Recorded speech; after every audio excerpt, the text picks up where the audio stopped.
தென்காசி மாவட்டம் செங்கோட்டைக்கு பக்கத்துல இருக்க ஊர் தான் பண்பொழி. இந்த ஊர் பக்கத்துல இயற்கை அழகு கொஞ்சி தவழும் மேற்கு தொடர்ச்சி மலை தொடரோட சின்ன குன்றின் மேல் இருக்கும் ஒரு மலை கோவில் தான் இந்த திருமலை முருகன் கோவில்.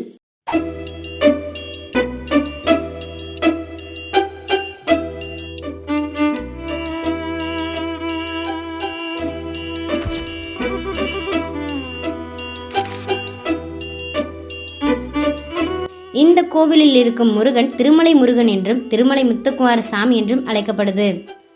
இந்த இடத்துல ஒரு படம் இல்ல, 2 படம் இல்ல, 90s இருந்து இப்போ வரைக்கும் கிட்டத்தட்ட 50 வருஷமா ஏகப்பட்ட படங்களை எடுத்திருக்கிறாங்க. இந்த கோவில் சுமார் 500 அடி உயரத்துல இருக்கு. மலை ஏறணும்னா நம்ம கார்லயும் பைக்லயும் போக தனி ரோடு இருக்கு. பாதையில ஒவ்வொரு இடத்துலயும் ஓய்வெடுக்க அழகான மண்டபங்களையும் கட்டி வச்சிருக்கிறாங்க. மலையின் உச்சிக்கு சென்றால் மூலவராக முருகன் சன்னதியையும் திருமலை காளியம்மன், பிள்ளையார், பைரவர் சன்னதியையும் காணலாம்.